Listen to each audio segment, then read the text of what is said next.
आत्मा इस ब्रह्मांड में भूलोक से होकर दूसरे लोक, भूलोक में, स्वर्ग लोक में, तीसरे लोक में जाती है।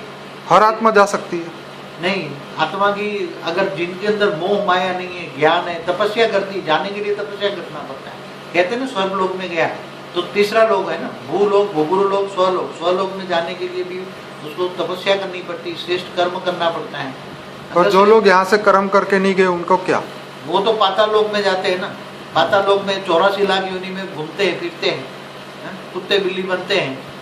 तो फिर वहाँ स्वर्ग में जाने के लिए उसको अभी से पुरुषार्थ करना पड़ेगा? स्वर्ग में जाने के लिए अभी से ही पुरुषार्थ करना पड़ेगा उसको। ये मनुष्य जन्म जो है 84 लाख योनि घूमने के बाद मनुष्य जन्म देवताओं को भी दुर्लभ है। बराबर। देवताओं से भी ज्यादा मनुष्य, क्योंकि देवता भी मनुष्य बन जाते हैं ना। देवताओं की आत्मा में पावर कम हो जाता है। बराबर।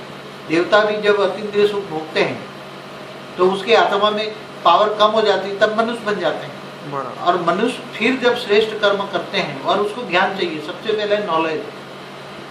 तो पहले तो जब आत्मा शरीर छोड़ती है तब पुरुषार्थ करके दूसरे लोक में जाती है। दूसरे लोक में भी ऐसे मनुष्य बैठे हैं, साधु संत, जो उनको पुरुषार्थ कराती है और तीसरे लोक में भेजती है। स्वर्ग, डायरेक्ट स्वर्ग लोक में कोई नहीं जाता। कोई कहेगा कि मेरे को स्वर्ग लोक में विमान आया ले गया, ऐसा कोई रेयर केस में। जिन्होंने पूरा जिंदगी सत्व प्रधान कर्म किया है और बहुत ही सत्व प्रधान आत्मा है, बहुत ही सन्यासी साधु संत जैसा जिन्होंने जीवन दिया है, लोगों को सुख दिया है, कभी भी किसी को दुख नहीं दिया, ऐसी आत्मा ही डायरेक्ट स्वर्ग लोक में जाती है। जिनके लिए कहते हैं कि मेरे लिए स्वर्ग लोक से विमान आया और मुझे स्वर्ग लोक में ले गया। मगर स्वर्ग लोक में भी आत्मा फंस जाती है, तो वहाँ भी धीरे धीरे स्वर्ग लोक में भी आत्मा जब फंस जाती है तो वहाँ भी जैसे मनुष्य आत्माओं में भी मोह है, माया है, ऐसी तरह वहाँ भी स्वर्ग लोक में भी मोह और माया है, तो माया में फंस जाती है।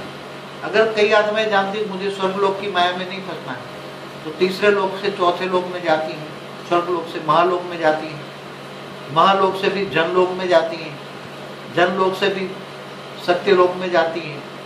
सत्यलोक माना ब्रह्मापुरी, ब्रह्मापुरी तक जाती हैं आत्माएं। फिर ब्रह्मापुरी से ऊपर विष्णुपुरी है, विष्णु लोक माना जो अभी कहते हैं ना वैकुंठ, मुझे वैकुंठ जाना है, तो जहाँ विष्णु रहता है वो वैकुंठ है। तो वैकुंठ जाने के बाद जब आत्मा वैकुंठ जाती है तो वहाँ अपरंपार अतीन्द्रिय सुख होता है। तो आत्माओं को अतीन्द्रिय सुख मिलता है, इतना सुख मिलता है, अथाह सुख मिलता है। तो फिर नीचे क्यों आ जाती है? तो फिर आएगी नहीं वो।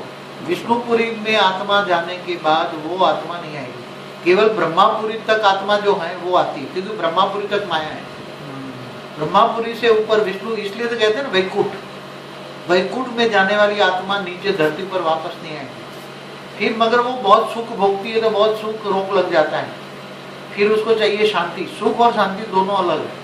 आत्मा को सुख मिलेगा मगर शांति नहीं मिलेगी, शांति अलग है। तो उसको शांति चाहिए तो शिवपुरी चाहिए, तो वहाँ शांति मिलेगी। और बहुत शांति भोगने के बाद भी उसको परम शांति चाहिए, तो परम धाम में आत्मा चली जाएगी। तो परम धाम में जब आत्मा जाती है तो वहाँ परम शांति होती है। परम धाम में जाती है तो उसको मुक्ति कहते हैं, मुक्ति, जीवन मुक्ति। आत्मा की क्या हो गई?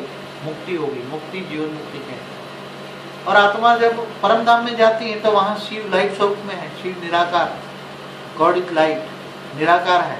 अगर उसके अंदर समा जाए तो उसका एग्जिस्टेंस, आत्मा का एग्जिस्टेंस ही खत्म हो जाता है, जिसको मुक्ति कहते हैं। और जीवन मुक्ति अपना जीवन है, जीवन में रहने के बाद भी मुक्ति स्वरूप का अनुभव करे, उसको जीवन मुक्ति।